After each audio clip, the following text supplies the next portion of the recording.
I never thought I would end up in a screaming match with a middle-aged woman in designer yoga pants over a running diesel engine at 6 in the morning.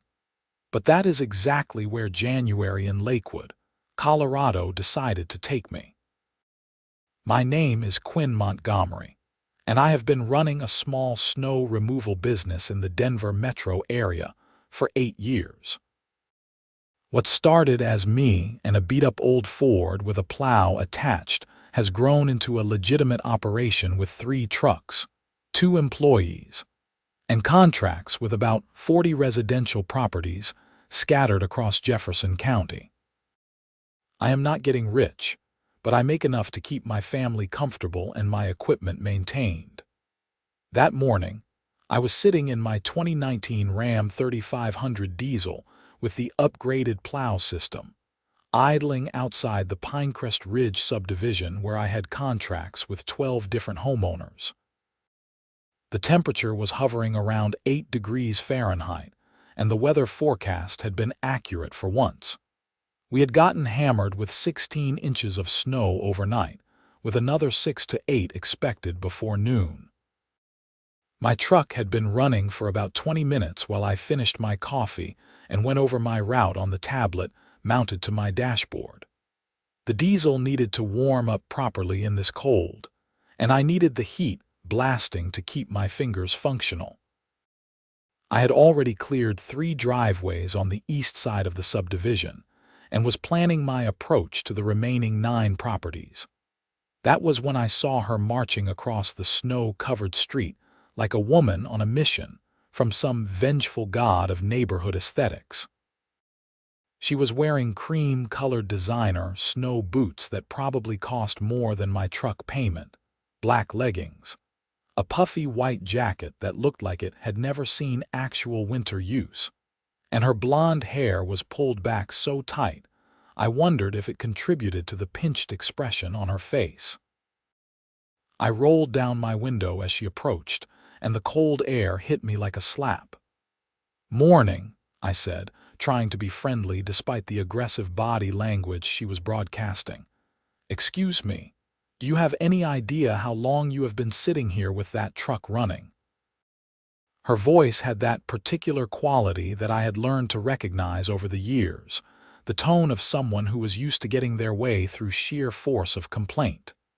"About 20 minutes," I said, keeping my voice level. "Just warming up the engine before I continue plowing. Got a lot of driveways to clear this morning.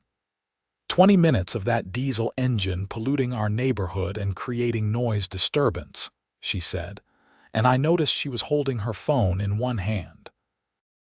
"I am Susan Pemberton, president of the Pinecrest Ridge Home Owners Association, and we have very strict rules about idling vehicles." I felt my jaw tighten, but I maintained my composure. "Madam, it is 8 degrees outside. I need to warm up my truck properly, and I am actively working. I have contracts with residents here." "I do not care what contracts you think you have," Susan said, her voice rising. "The HOA rules clearly state that no commercial vehicles are allowed to idle for more than 5 minutes within subdivision boundaries. You are in violation, and I am documenting this." She held up her phone and took a picture of my truck. "With all due respect, I am providing a service that your residents have paid for," I said. "If I do not warm up this truck properly in these temperatures, the engine could seize up, and then nobody is getting their driveways plowed." "That sounds like a personal problem," Susan said. "What I know is that my rules are being violated. You need to turn off that truck immediately, or I will call the police and have you cited for noise ordinance violation." I took a deep breath, watching the frost from my breath dissipate in the frigid air. I had dealt with difficult people before, but there was something particularly infuriating about someone threatening to prevent me from doing my job while standing in 16 inches of snow that desperately needed clearing. "Let me explain something to you," I said, trying one more time to be reasonable. I have 12 clients in this subdivision who are expecting their driveways cleared. Some of them are elderly. Some of them have medical appointments they need to get to.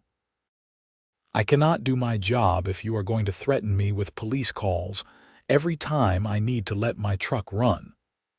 Then, perhaps, you should invest in equipment that does not require such extensive idling, Susan said. Or better yet, perhaps the residents of Pinecrest Ridge should find a snow removal service that respects our community standards. Your community standards. I could feel my temper starting to fray. Lady, there is a blizzard happening right now. This is not the time for petty power trips. Her face flushed red, and I knew immediately I had said the wrong thing, even though it was the truth. Petty power trips. How dare you speak to me that way? I am trying to maintain the quality of life in this neighborhood, and people like you think you can just do whatever you want because you have a plow attached to your truck. People like me are the reason you will be able to get your car out of your driveway today, I shot back. I have a Lexus RX with all-wheel drive, Susan said, her chin lifting with pride. I do not need some contractor tearing up the streets with an oversized truck. Now turn off that engine immediately, or I am making the call. I stared at her for a long moment, weighing my options. I could argue further, but I could see in her eyes that she was the type of person who would absolutely call the police just to prove a point. I had never been cited before, and I did not need that kind of trouble potentially affecting my business license. Fine, I said, reaching for the ignition.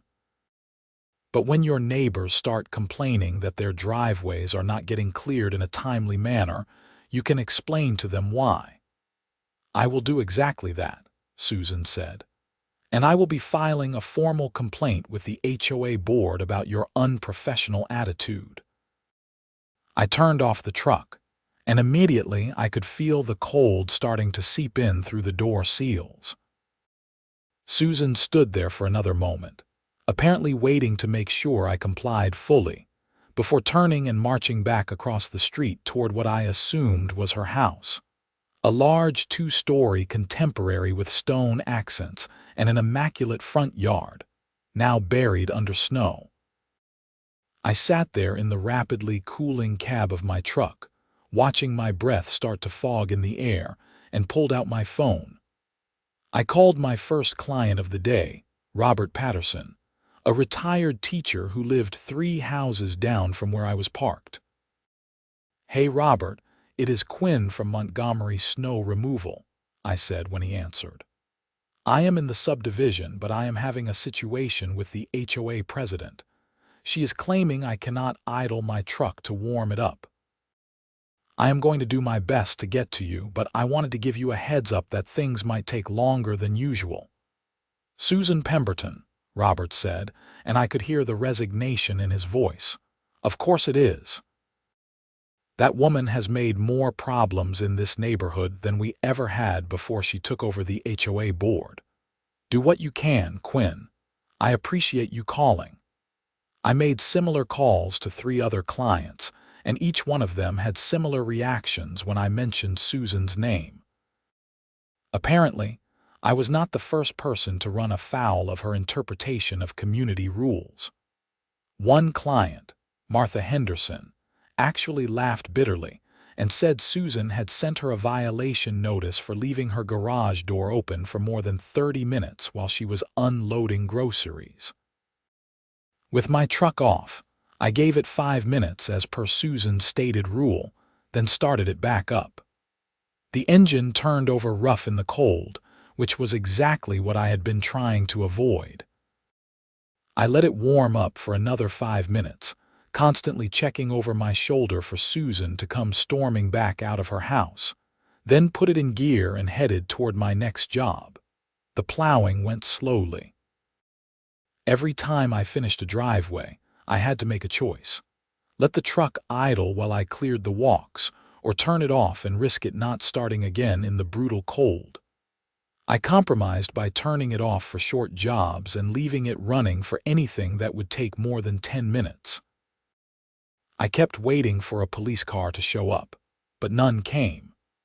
Maybe Susan had been bluffing, or maybe the police had better things to do during a blizzard than cite a snow plow driver for idling. By 11 in the morning, I had finished 8 of the 12 driveways on my route. The snow was still coming down hard, and the accumulation from the ongoing storm meant that some of my earlier jobs were already starting to look like they needed another pass. I was cold, tired, and running behind schedule for my other properties outside the subdivision. I pulled up to the Hendersons' house and left my truck running while I cleared their driveway. Martha came out halfway through with a thermos of hot chocolate, bless her soul, and we chatted for a minute about the storm and Susan's earlier interference. "She is going to regret messing with you," Martha said, shaking her head. "Her driveway has not been touched, and I know for a fact she does not have anyone else lined up to clear it. She posted in the neighborhood Facebook group last week complaining about snow removal costs and saying she was going to handle it herself with her fancy SUV. Well, more power to her, I said, though I felt a small petty satisfaction at the thought of Susan struggling with her snow-covered driveway. I finished up at the Hendersons and moved on to my last 4 clients in Pinecrest Ridge. By the time I was done, it was nearly 1 in the afternoon, and I was 3 hours behind my usual schedule. The snow had finally started to taper off, but we had gotten a solid 22 inches according to the measurement I took in an undisturbed section of someone's yard. The roads were a mess, with only the main arteries getting any attention from the city plows. As I was finishing up my last Pinecrest Ridge driveway, belonging to an elderly couple named Frank and Dorothy Chen, my phone rang. The number was local but not one I recognized. "Montgomery Snow Removal," I answered, watching Frank wave at me from his front window. "Is this Quinn Montgomery?" The voice was female but not one I immediately placed, speaking. "What can I do for you? This is Brenda Patterson, Robert's wife. I am calling because Susan Pemberton has been posting in the neighborhood Facebook group, and you need to know what she is saying." I felt my stomach tighten. "What is she posting?" "She is claiming you were belligerent and threatening toward her this morning, and she is demanding that all residents fire you immediately and use a different snow removal service. She is saying you are unprofessional and potentially dangerous." Are you kidding me? I could feel my blood pressure rising. I was nothing but polite to that woman even when she was threatening to have me cited for warming up my truck. "I know, Robert told me what really happened," Brenda said, "and several of us have commented defending you. But Susan is the HOA president, and she is implying that anyone who continues to use your service will face fines for violating community standards about approved contractors." "Can she actually do that?" I asked. "Probably not legally, but that does not mean she will not try." I wanted you to know what was happening. Also, and this is kind of funny, but she is posting asking if anyone knows a snow removal service that can come immediately because her driveway is still buried. Despite my anger, I had to laugh at that. She does know there is a blizzard happening, right? Every plow service in the metro area is booked solid. Apparently reality is negotiable when you are Susan Pemberton, Brenda said. "Anyway, I wanted to give you a heads up, and please know that Robert and I are not firing you. We have been happy with your service for 3 years, and we are not about to let Susan bully us into changing." I thanked Brenda and hung up, then sat in my truck for a moment trying to decide what to do. I pulled up Facebook on my phone and searched for the Pinecrest Ridge neighborhood group. It was a closed group, but I sent a request to join, explaining who I was and that I provided snow removal services in the area. While I waited, I called my wife, Jennifer. "Hey, honey," she answered. "How is the plowing going?" "Slow," I said, and filled her in on the morning's confrontation with Susan and the subsequent Facebook drama. Jennifer was quiet for a moment after I finished. "That is really unprofessional of her. Can the HOA actually fine residents for who they hire for services?" "I do not think so, but I am not sure. I might need to talk to a lawyer if this escalates." "Well, do not do anything rash," Jennifer cautioned. "You have worked hard to build your reputation. Do not let this woman provoke you into doing something that could hurt your business." She was right, of course. I took a deep breath and let it out slowly. "I know. I am just going to finish my other properties and head home. Maybe this will all blow over." I spent the rest of the afternoon working my other contracts in surrounding neighborhoods. The plowing was tough with the heavy, wet snow, and my equipment got a workout. By the time I finished my last job in Wheat Ridge, it was nearly 7 in the evening and I was exhausted. When I got home, Jennifer had dinner waiting and our 2 kids, Ethan and Sophie, were doing homework at the kitchen table. I kissed Jennifer, ruffled Ethan's hair, and collapsed into a chair. "Rough day?" Jennifer asked, setting a plate of pot roast in front of me. "Long day," I corrected. "But the truck held up and I got everyone taken care of. Well, almost everyone." After dinner, I checked my phone and saw that my request to join the Pinecrest Ridge Facebook group had been denied. I also had 3 emails from clients in the subdivision. 2 were supportive, saying they were happy with my service and not to worry about Susan's complaints. The 3rd was from a client I had only picked up this season, saying they were going to put their snow removal contract on hold pending resolution of issues with the HOA. I showed Jennifer the emails. "So it begins," I said. "You could just write off Pinecrest Ridge," Jennifer suggested. "You have plenty of other clients." "It is not about the money," I said, though losing 12 clients would definitely hurt. "It is the principle. I did not do anything wrong, and I am not going to let some power-hungry HOA president bully me out of work." The next morning, the sun came out for the first time in 3 days, and the temperature climbed all the way up to 25 degrees, which felt like a heat wave after the single digits we had been experiencing. I was out early doing second passes on properties, where the ongoing storm had filled in my previous work. I saved Pinecrest Ridge for last, partly because I was not looking forward to another confrontation with Susan, and partly because I was curious to see if she had managed to find someone else to clear her driveway. When I pulled into the subdivision around 10 in the morning, the roads were still in rough shape. The city had plowed the entrance, but the interior streets were barely passable, with packed snow and ice making even my 4-wheel drive truck work for traction. I did my second pass on Robert Patterson's driveway first, and he came out to chat while I was finishing up. "You hear the latest?" he asked, bundled up in a heavy coat and stamping his feet to stay warm. "Do I want to?" I asked. "Susan has been calling every snow removal service in the phone book. Nobody can come until at least this weekend, and some places are booking into next week.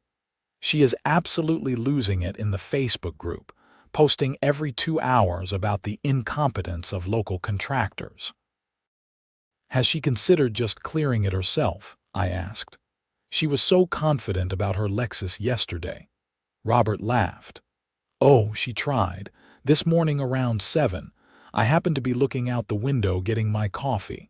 She got about 3 feet out of her garage before she got stuck. She gunned it trying to get free and just dug herself in deeper. Her Lexus is sitting at an angle blocking her whole driveway now, buried up to the wheel wells." I tried to feel sympathetic, but mostly I just felt a sense of cosmic justice. "Well, that is unfortunate." "The best part," Robert continued, his eyes twinkling with barely suppressed amusement, "is that the city came through with their big plows about an hour ago and cleared the main roads. All that snow they pushed off to the sides. A bunch of it ended up in her driveway since her stuck Lexus was jutting out into the street. They buried her car even deeper." I could not help but laugh at that. The city plows were not subtle, and they did not care what was in their way. If Susan's Lexus had been sticking out into the street, the plow driver would have simply pushed the snow wherever it naturally went, which would have been right up against and possibly over her vehicle. "Is she okay?" I asked, feeling like I should at least pretend to be concerned. "Oh, she is fine. Mad as a hornet, but fine. She was out there with a shovel for about 10 minutes before she gave up and went back inside. Last I saw, she was posting in the Facebook group demanding to know why the city was allowed to bury private vehicles." I finished up Robert's driveway and moved on to my other clients. As I worked my way through the subdivision, I could not help but drive past Susan's house to see the situation for myself. Robert had not been exaggerating. Her pearl-white Lexus RX was sitting at an awkward angle in her driveway, clearly stuck, and the entire front end was buried under a massive berm of heavy, compacted snow courtesy of the city plow. The tracks from her attempt to drive through the snow were visible but rapidly filling in with the blowing snow. Her driveway, which was a long, upward slope from the street to her two-car garage, was completely impassable. I took a picture on my phone, not to be malicious, but to document the situation. Something told me I might need evidence of the timeline of events if this continued to escalate. I was finishing up Martha Henderson's driveway when my phone rang. It was an unknown number, but I answered it anyway since it could have been a potential new client. "Is this Quinn Montgomery?" The voice was tight with stress, and it took me a second to recognize it as Susan's. "This is Quinn," I said, keeping my voice neutral. "This is Susan Pemberton. We met yesterday morning." "I remember," I said. There was a pause, and I could hear her taking a breath. "I need to hire you to clear my driveway." I let the silence stretch for a moment.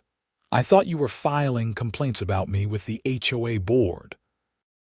"Something about me being unprofessional and dangerous." "That was a misunderstanding," Susan said, though her tone suggested the words were physically painful to say. "I may have overreacted yesterday. I was stressed about the storm and I took it out on you inappropriately." It was not quite an apology, but it was closer than I expected. "I appreciate you saying that," I said, "but I have to ask, what changed? Yesterday you were confident your Lexus could handle the snow." Another pause, longer this time. "I made a mistake attempting to clear my own driveway. My vehicle is currently stuck, and the city plow made the situation significantly worse. I need professional help." "Have you tried calling other services?" I asked.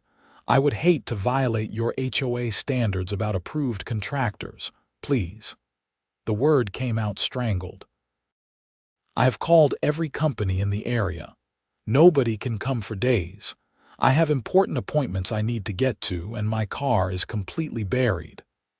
I sat in my truck, watching the cloud of exhaust dissipate in the cold air, and considered my options. The petty part of me wanted to tell her exactly where she could stick her request. But the professional part of me, the part that Jennifer's voice echoed in my head about maintaining my reputation, knew that refusing would just make me look bad. "My rate is $200 for a driveway your size, plus an additional $100 for vehicle extraction in these conditions," I said. "Payment due immediately upon completion. And I am going to need something in writing from you stating that you are voluntarily hiring me and that there will be no further complaints about my equipment or methods." $200, Susan's voice pitched up. "That is outrageous.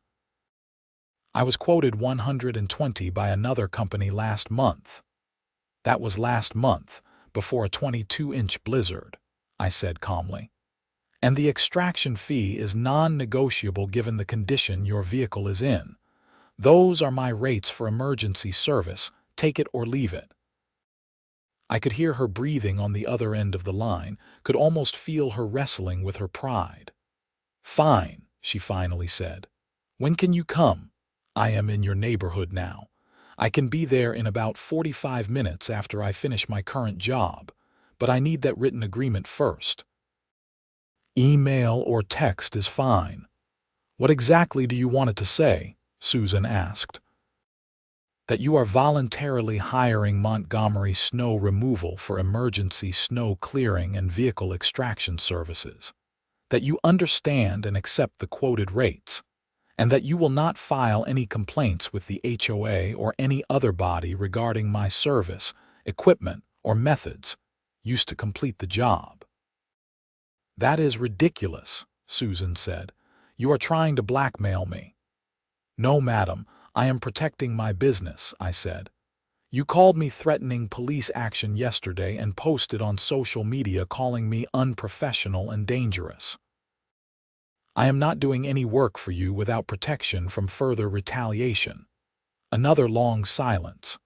I will send you something, she finally said, and hung up. 10 minutes later, my phone buzzed with a text message from Susan's number. It was a screenshot of a typed note that hit most of the points I had requested, though the wording made it clear she was not happy about it. It would probably hold up if I needed it, so I sent back a confirmation that I would be there shortly. I finished Martha's driveway and then headed over to Susan's house. Her driveway was even worse up close than it had looked from the street. The city plow had created a wall of dense, heavy snow that completely encased the front of her Lexus. The car itself was stuck at about a 20-degree angle, nose down, with all four wheels buried. This was going to be a tough job. Susan came out of her house as I was assessing the situation. She looked tired and stressed, her earlier aggressive confidence replaced with barely concealed desperation. Can you fix this? She asked without preamble. I can get your car out and clear the driveway, I said, but it is going to take some time. That city plow snow is packed hard. How long? Susan asked. 2 hours, maybe 3. I need to clear enough space to angle my truck in, then use a tow strap to pull your Lexus back into the garage. After that, I can clear the rest of the driveway properly. 3 hours. Susan looked like she might cry. I have a board meeting at 3 o'clock. I glanced at my watch. It was 11:15. Then I better get started. I fired up my truck and began the work. The first hour was brutal, pushing and repushing snow, trying to create enough space to maneuver. The city plow had compacted the snow into something with the consistency of concrete, and my blade scraped and protested with each pass. Susan went back inside after the first 20 minutes, apparently unable to watch the slow progress. By 12:30, I had cleared enough space to get my truck positioned behind her Lexus. I knocked on her door and she came out looking anxious. I need you to get in your car and put it in neutral, I said. I am going to hook up a tow strap and pull you backwards into your garage. Once you are in there, stay put until I finish clearing. Susan nodded and hurried to her car, slipping and sliding on the packed snow. I could see her struggling to open the driver's door, which was partially frozen shut and blocked by snow. Eventually, she managed to wrench it open and climb inside. I hooked my heavy-duty tow strap to her front tow hook, then to the receiver on the back of my truck. Ready, I called out. Susan gave me a thumbs up from inside her car. I put my truck in reverse and began to slowly apply tension to the strap. At first, nothing happened. The Lexus was thoroughly stuck, and I could feel my truck straining against the weight. I gave it a bit more throttle, and suddenly the Lexus lurched backwards, breaking free from its frozen prison. I pulled it slowly and carefully back up the driveway into her garage, then unhooked the strap. Susan got out of her car looking relieved but also like she might burst into tears at any moment. "Thank you," she said quietly. I just nodded and got back to work clearing the rest of her driveway. With the car safely out of the way, the job went faster. By 2:30, I had the driveway completely clear and had even done a quick pass on her walkway to the front door. Susan came out with her checkbook. "I need you to write a receipt," she said as she handed me a check for $300. I pulled out one of my receipt books from the truck and wrote out the details of the service. Susan took it, looked it over, and then looked at me. "I really am sorry about yesterday," she said, and this time it sounded more genuine. "I was out of line. This is my first winter as HOA president, and I have been trying so hard to enforce all the rules and maintain standards, but I took it too far with you." "I appreciate that," I said. "Look, I get that you are trying to do your job with the HOA, but sometimes there needs to be room for common sense and understanding that people are just trying to do their jobs too." Susan nodded slowly. "You are right. I will post a retraction in the Facebook group and make it clear that you are a professional and that residents are welcome to use your service." "That would be appreciated," I said. I packed up my equipment and headed out, feeling better about the resolution than I expected. Sometimes people just needed to face the consequences of their actions to realize they were being unreasonable. I thought that was the end of it. I was wrong. 3 days later, I got a call from Robert Patterson again. "Quinn, you need to check the Facebook group. Susan is at it again." I had been accepted into the group after Susan posted her retraction, so I pulled it up on my phone. Sure enough, there was a new post from Susan, dated that morning. "Urgent. All residents need to be aware that Quinn Montgomery damaged my driveway while performing snow removal. Large scrape marks and possible cracks in the concrete. Demanding compensation for repairs. Do not use Montgomery's snow removal." I felt my blood run cold. I had been meticulous about the job on her driveway. I had not damaged anything. I immediately called Susan's number. "Hello." She answered on the third ring, her voice cool and professional. "Susan, it is Quinn Montgomery. I just saw your Facebook post. What are you talking about?" "Exactly what the post says," Susan replied. "After the snow melted a bit yesterday, I could see clearly that your plow blade scraped my concrete driveway. There are visible marks and what appear to be stress cracks forming. I have documented everything with photos." "That is impossible," I said, fighting to keep my voice level. "I was careful with your driveway. Any marks or cracks were already there, probably from years of freeze-thaw cycles, which is completely normal for concrete in Colorado." "That is convenient for you to claim," Susan said. "But I have witnesses who will testify that my driveway was in perfect condition before you worked on it." "What witnesses?" I demanded. "You were the only one there." "That is not relevant," Susan said. "What is relevant is that you damaged my property and I expect compensation. My contractor estimates the repair will cost $3,000. $3,000, I nearly shouted. "For some scrape marks, you are out of your mind." "And you are now being threatening again," Susan said, her voice taking on a satisfied tone that made my stomach drop. "I am documenting this call. You have 1 week to provide payment for the damages, or I will be filing a lawsuit." She hung up before I could respond. I sat in my truck, shaking with anger and disbelief. This could not be happening.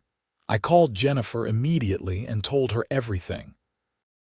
"She is trying to scam you," Jennifer said bluntly. "This is retaliation for you charging her emergency rates." "I know that and you know that, but how do I prove it?" I asked. "Did you take pictures before and after the job?" Jennifer asked. I thought back. I took a picture of her stuck car, but I do not think I got any good shots of the actual driveway condition before I started. Then get a lawyer, Jennifer said. Do not try to handle this yourself. If she is threatening a lawsuit, you need professional help. She was right.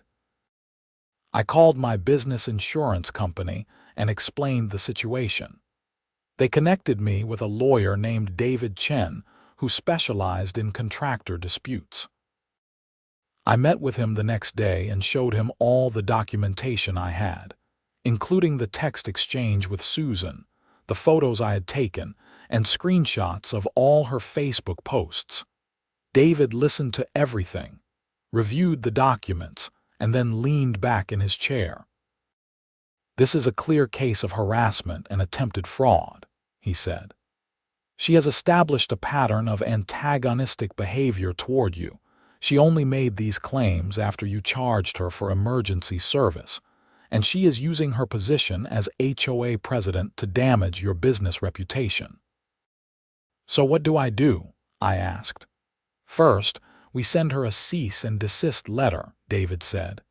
"She needs to stop posting defamatory statements about you and your business, or she will face legal consequences. Second, we request that she provide actual evidence of the alleged damage, including photos with time stamps, the contractor's estimate, and any other documentation she claims to have. Third, we put her on notice that if she continues this harassment, you will pursue a countersuit for defamation and business damages." "Will that work?" I asked. "Honestly, probably," David said. "People like this usually back down when confronted by actual legal consequences. They are used to bullying people into submission, but they rarely want to actually go to court." David drafted the cease and desist letter that afternoon, and I paid the courier service extra to hand-deliver it to Susan's address the next morning. Then I waited. 2 days passed with no response. I continued my normal work, but I was anxious and distracted. Several of my Pinecrest Ridge clients had reached out privately to express support and to share their own stories of Susan's unreasonable behavior as HOA president. Apparently, I was just the latest in a long line of people she had targeted. On the third day, I got a call from David. "You are not going to believe this," he said. "Susan's lawyer just contacted me." "She actually got a lawyer?" I asked, surprised. "She did, and I think I know why." "Her lawyer wants to settle immediately. They are offering to pay you $2,000 in exchange for a mutual non-disclosure agreement and your agreement not to pursue any further legal action." I was stunned. "Wait, she is offering to pay me?" "That is what I said. My guess." Her lawyer looked at the evidence, looked at her pattern of behavior, and told her in no uncertain terms that she was going to lose badly if this went to court. She is trying to make this go away before it costs her even more. "What about her Facebook posts and the damage to my reputation?" I asked. "That is where it gets interesting," David said. "As part of the settlement, she would be required to post a public apology in all forums where she made defamatory statements, admitting that her claims were false and that you did not damage her property. She would also be required to resign as HOA president within 30 days. They are offering that." I could hardly believe it. "They are desperate to avoid discovery," David explained. "If this went to trial, we could subpoena all her communications, HOA records, everything. My guess is there is a lot more problematic behavior in her history that she does not want exposed." "So what do you recommend?" I asked. "Take the settlement," David said without hesitation. $2,000 covers my fees plus puts money in your pocket. You get a public apology that will restore your reputation, and you get rid of a problematic person who has been abusing her HOA position. It is a win on every front." I agreed, and the settlement was finalized within a week. True to the agreement, Susan posted a detailed apology in the Pinecrest Ridge Facebook group. on Nextdoor, and on her personal Facebook page, admitting that she had made false claims about damage to her driveway and that I had performed the snow removal service professionally and without causing any harm to her property. She apologized for any harm to my reputation and stated that she fully recommended my services to anyone needing snow removal. The posts were clearly written by her lawyer and posted under duress, but they did the job. I immediately got 3 new client inquiries from people in the subdivision who had been waiting to see how things shook out. Susan resigned as HOA president 2 weeks later, citing personal reasons. The neighborhood Facebook group erupted with speculation about what had really happened, but I kept my mouth shut per the terms of the settlement. A few of my clients who knew the real story bought me gift cards to restaurants as a thank you for standing up to her. The most satisfying moment came about a month later, when the snow had finally melted and spring was starting to show its face. I was doing a final winter cleanup for the Chens, picking up the sand and debris that had accumulated from the winter storms, when I saw Susan loading boxes into her Lexus. I learned later from Martha Henderson that Susan and her husband were selling their house and moving out of state. "Good riddance," Martha said when she told me. "That woman made life miserable for everyone in this neighborhood. The new HOA president is much more reasonable. He actually called a meeting and asked residents what they wanted instead of just making up arbitrary rules." As I drove home that evening, I reflected on the whole crazy situation. What had started as a simple confrontation over an idling truck had spiraled into threats, attempted fraud, and legal action. But in the end, standing my ground and refusing to be bullied had paid off.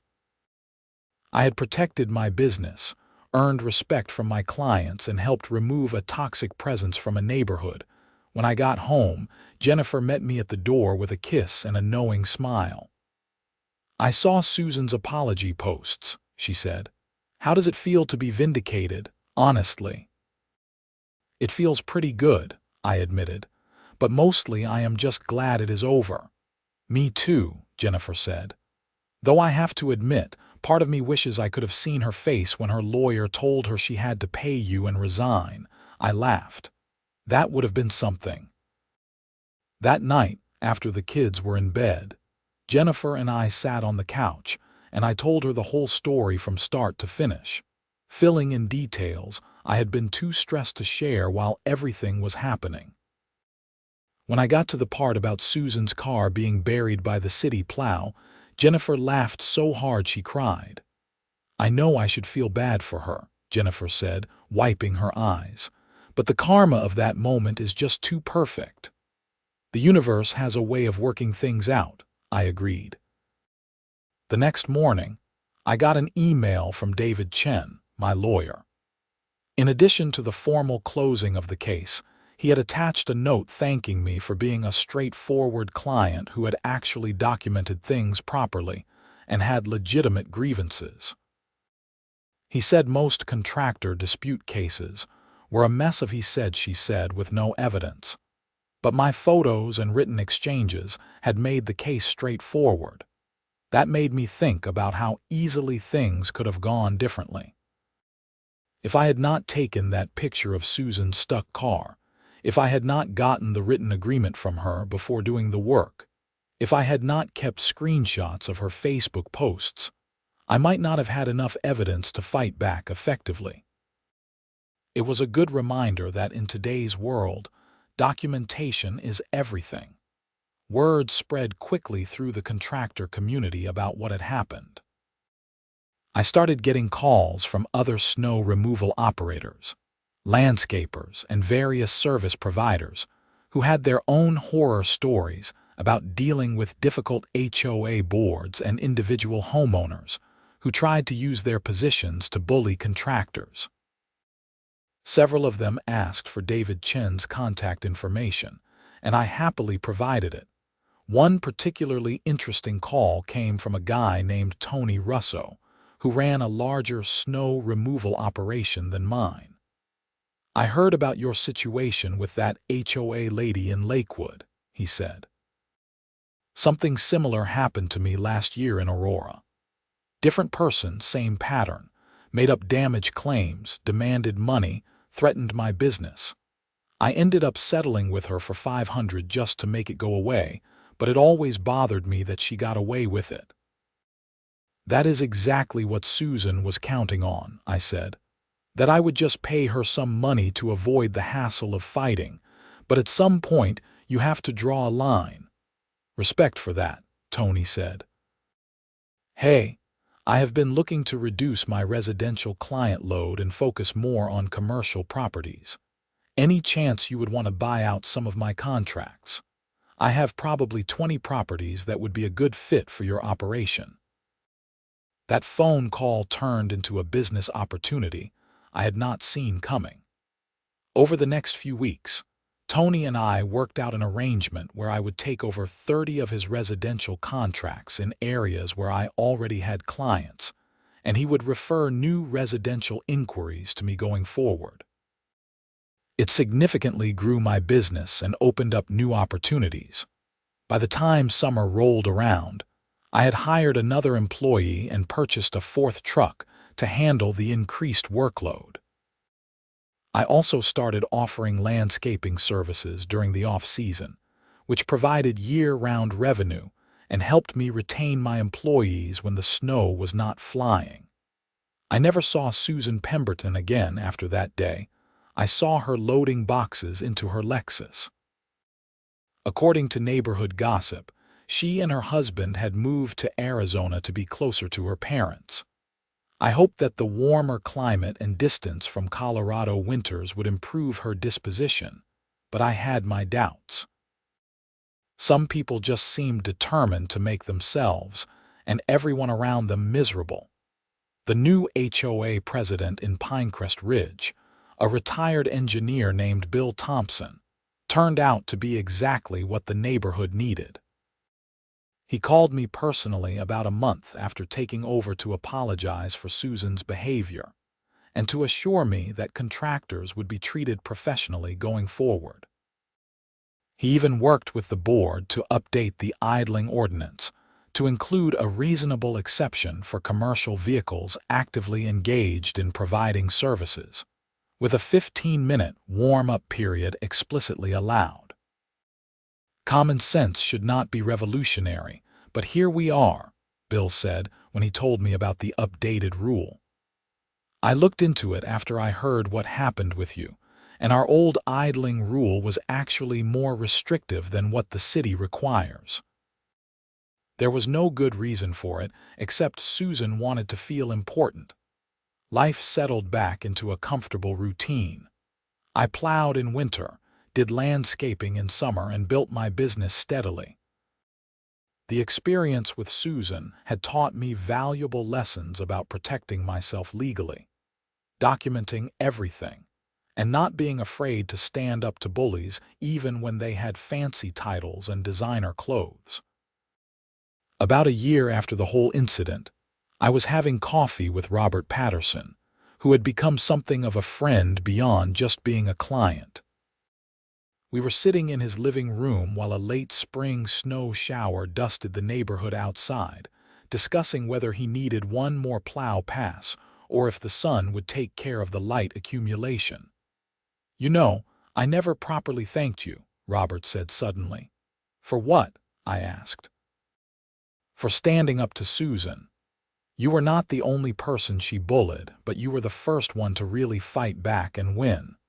After you did that, and she had to post those apologies, other people started speaking up about how she had mistreated them.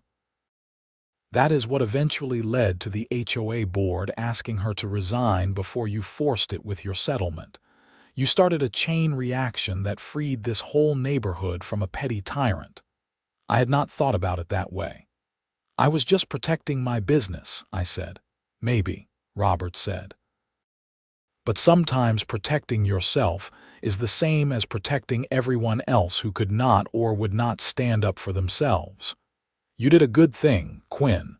Even if it did not feel like it at the time, that conversation stuck with me. It made me think about all the small battles people face every day with unreasonable authority figures, whether they are HOA presidents, middle managers, or just people who happen to have a little bit of power and let it go to their heads. Most people just endure it because fighting back seems too hard or too risky. But sometimes, fighting back is exactly what needs to happen. My business continued to grow over the following years. I never did get back the one client who had dropped me during Susan's initial Facebook campaign, but I gained dozens more through word of mouth and reputation.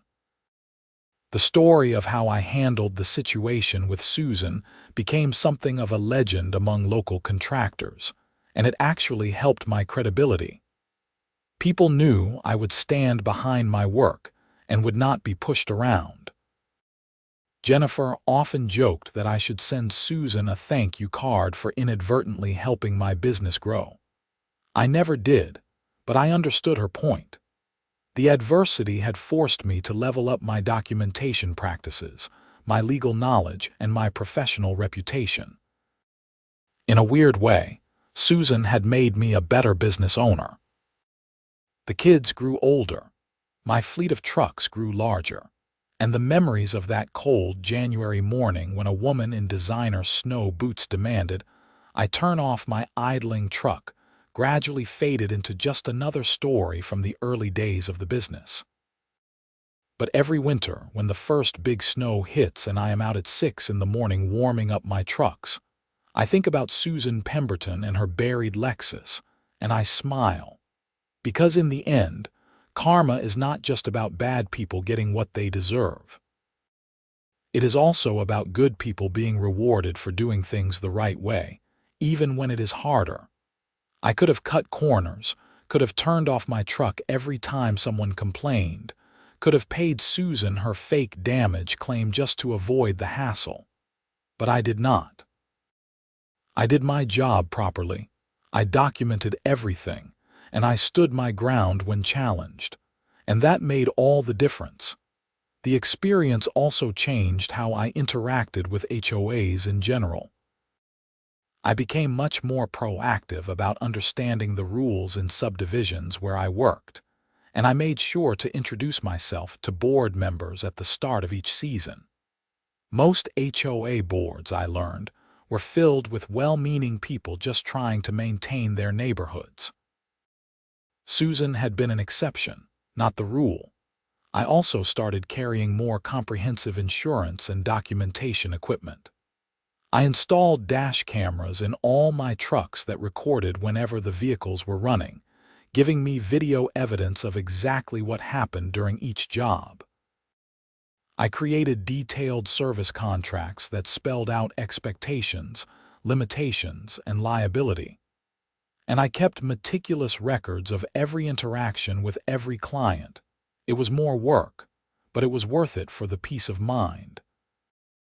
I never wanted to be in a position again where someone could make false claims against me, and I would have to scramble to defend myself.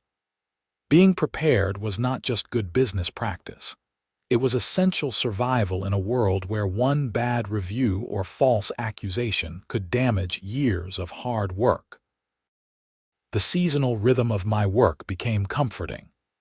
Winter meant early mornings and long days pushing snow, the constant worry about equipment breakdowns, and the satisfaction of seeing a buried driveway transformed into a clean, accessible surface.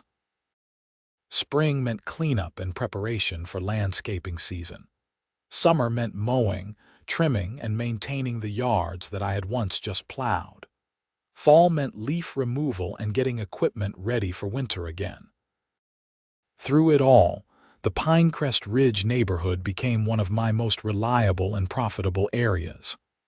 After Susan left, I picked up 8 more clients in the subdivision, and my reputation there was solid. Bill Thompson, the new HOA president, even hired me to handle the common areas, which provided steady additional revenue. Sometimes on slow afternoons, I would drive through Pinecrest Ridge and pass by what used to be Susan's house.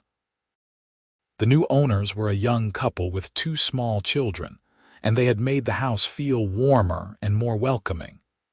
They had painted the front door a cheerful red and installed a tire swing in the front yard. The uptight perfection that Susan had maintained was gone, replaced with the comfortable chaos of a family actually living in and enjoying their home. I never met the new owners personally since they handled their own snow removal with a small blower, but I would wave when I saw them outside, and they would wave back. It was such a small thing, but it represented everything that had changed after Susan left.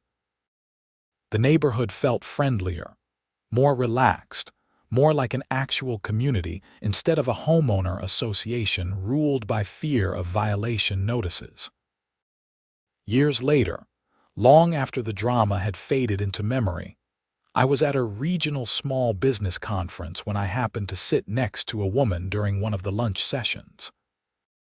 We got to talking about the challenges of running service-based businesses, and she mentioned that she had recently moved to Colorado from Arizona.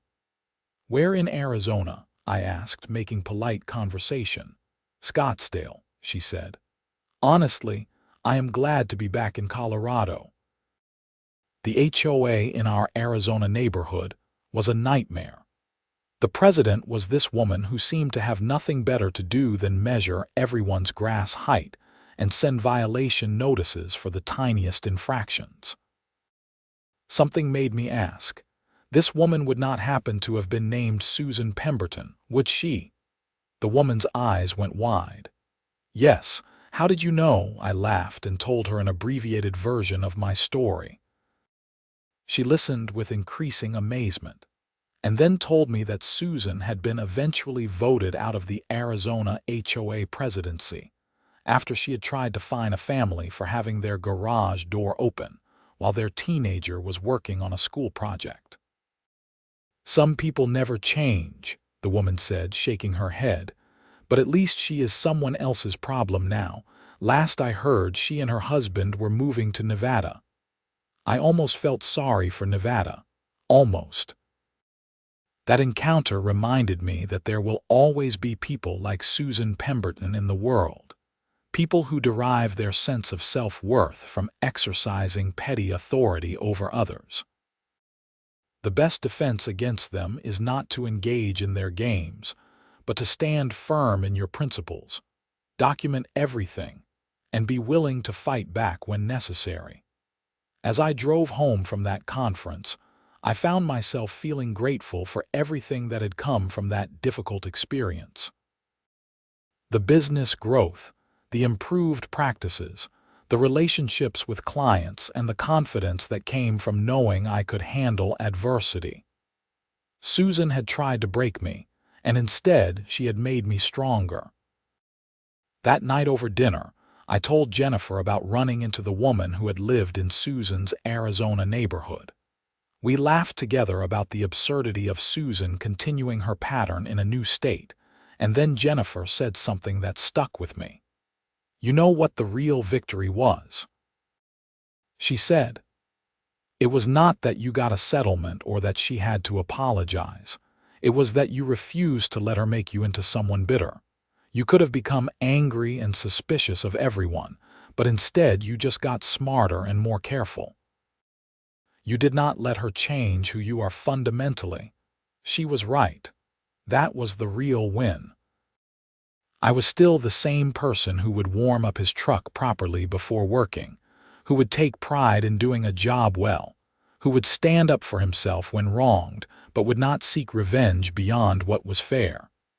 Susan's attempt to bully and scam me had failed not just legally, but personally.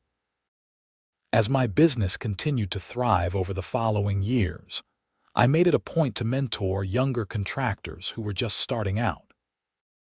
I would tell them the story about Susan and the buried Lexus, but I would focus the lesson on preparation, documentation, and professional behavior rather than on revenge or conflict. The goal was not to teach them to be combative, but to teach them to be ready to defend themselves when necessary. Many of those younger contractors thanked me for the advice. Several told me later that my guidance about contracts and documentation had saved them from similar situations with difficult clients. That felt good, like I was paying forward the hard-learned lessons from my own experience.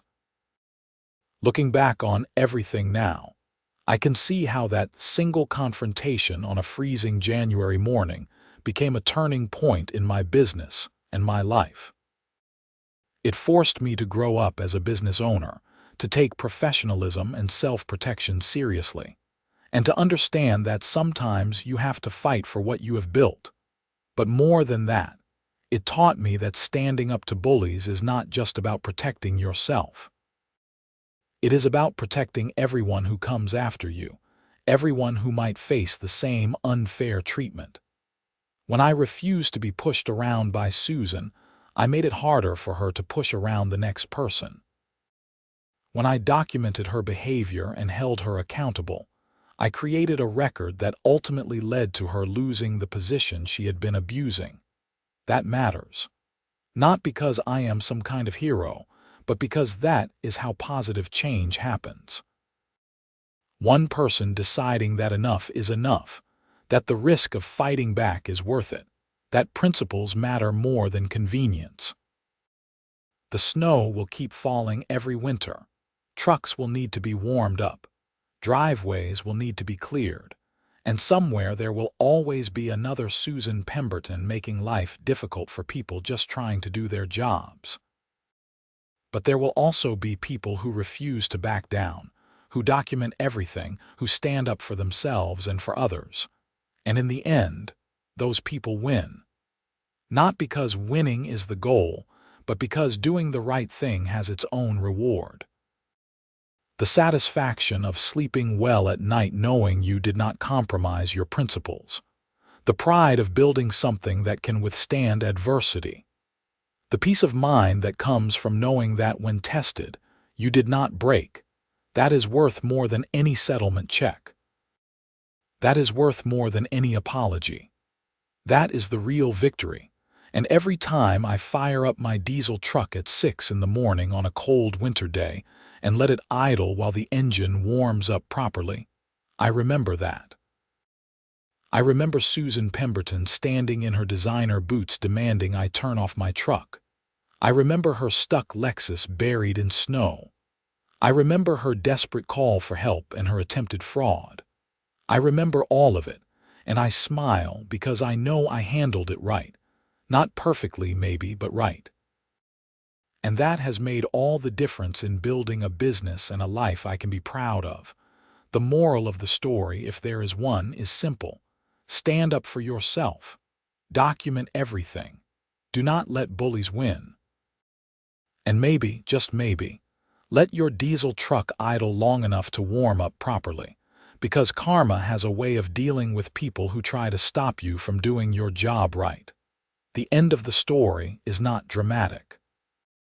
There was no final confrontation, no last meeting with Susan, no climactic courtroom scene. Just a gradual fading of her presence from my life and the neighborhood, replaced by better people and better experiences. Sometimes that is how justice works. Not with a bang, but with a whimper and the quiet satisfaction of knowing you did the right thing. Years from now, when I eventually retire and hand over the business to someone younger and more energetic, I will probably tell them this story. Not as a cautionary tale exactly, but as a reminder that challenges will come, difficult people will test you, and the way you handle those moments will define both your business and your character. I will tell them about the HOA Karen who demanded I stop idling my plow truck, and how she ended up calling me crying when snow buried her Lexus. And I will make sure they understand that the story is not really about petty revenge or karma, even though those elements are satisfying. The story is really about professionalism, preparation, and the importance of standing firm in your principles even when it would be easier to just give in. because that is what separates a job from a career, an income from a business, and surviving from thriving. The willingness to fight for what you have built, to protect your reputation, and to refuse to be bullied by people who think their positions give them the right to treat others poorly. That January morning years ago, shivering in my truck while an angry woman in designer clothes demanded I comply with her unreasonable demands, I made a choice. I could have just accepted it, turned off my truck, and let her win that small battle. Maybe nothing else would have happened. Maybe it would have been fine, but I do not think so. I think Susan would have kept pushing, kept testing, kept finding new ways to exert power over people who she saw as beneath her. And by standing up to her that first time, I set in motion a chain of events that ultimately removed a toxic person from a position where she could harm others. That is worth remembering. Your battles are not just about you. The way you handle adversity creates precedent and possibility for others. Every time you stand up to unreasonable authority, you make it a little bit easier for the next person. Every time you document bad behavior and hold people accountable, you create a record that protects others. So yes, I won my battle with Susan Pemberton. But more importantly, the neighborhood won. The other contractors won. Future people who might have faced her wrath won. That is the real victory, the one that matters beyond personal satisfaction or financial settlement. And that is why, even now, years later, I take pride in how I handled that situation. Not because I was perfect, not because I never got angry or frustrated, but because when it mattered, I chose to fight rather than flee. I chose documentation over denial. I chose principles over convenience. That is the story of the HOA Karen who demanded I stop idling my plow truck, then called crying when snow buried her Lexus. But more than that, it is the story of how one person's attempt to bully a contractor backfired spectacularly, leading to her own downfall and creating positive change for an entire community. And sometimes, on cold winter mornings when I am warming up my trucks before heading out to plow, I think about that and smile. Because I know I made the right choices, even when they were hard. And that knowledge, that confidence, that peace of mind is worth more than anything Susan Pemberton could have taken from me. The work continues. The snow keeps falling. The trucks keep running. And somewhere out there, people are standing up to their own Susan Pembertons, finding their own strength, protecting their own principles. That is how the world gets better, one small battle at a time.